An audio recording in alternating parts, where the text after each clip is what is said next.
College drinking. This story is almost obvious, but it's fascinating because administrators from several different universities want to find a way to stop college students from drinking as much as they do. Okay, we recently did a story about the University of South Carolina and how they are trying to get their college students to stop drinking. There were six cases where students drank too much and they were unconscious in 1 week alone. Okay, so what are they doing? It turns out that researchers are trying to expose students to the type of effects that overdrinking has on your body, right? So they're telling them explicitly, like, if you drink too much, it will do this to your liver. If you drink too much, it will do this to your brain immediately. If you drink too much, it has negative consequences. And what happens when students are told what the effects are? They drink more. I love this story.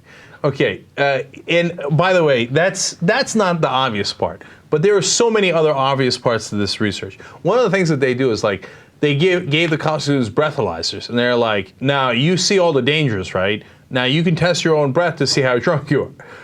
As soon as they did that, they drank so much more. No, but of course, that's what I would have done in college. I might do it now. I'd be like, cool, a breathalyzer. Let's see how high we can get it. Of course, right? And then the researchers also found out that it turns out they call alcohol sometimes liquid courage.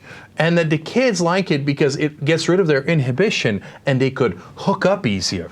Really? But that's I didn't know that. Did anybody else know that? That's crazy. I know. And that's for the guys to gather up the courage. And then the girls sometimes use it as an excuse to hook up. So later they can say, oh, I'm not a slut. I just drunk. What could I do?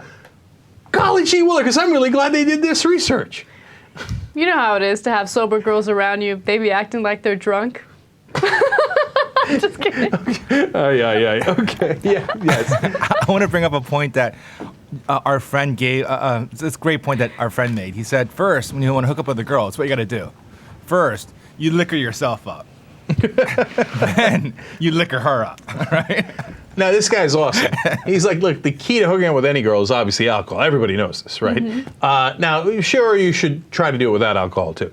But he says, even if she doesn't want to drink, and this is wrong, and I denounce and reject it, he says, just get her a drink and have her hold it. Really? Yeah. And he's like, and he's done this before. He's like, oh, yeah, just hold it. I'm going to go to the bathroom. I'll come back later for it. What because does she do? Can't help herself. She because does a everybody's having fun. It's a Yeah. party atmosphere, and so she drinks it. Then you pour some drinks on top of her head. Next thing you know, you're back at that point. Oh my God. Now, other fun parts of this study. They say that kids who wear costumes, like on Halloween, for example, drink more. Of course. Of course, okay.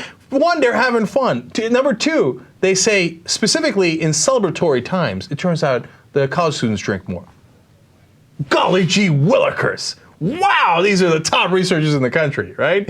So Halloween, then, of course, the combination of the two. They're in costumes and they're celebrating. Oh, forget about it, which is, by the way, totally true. Halloween, the greatest day of the year.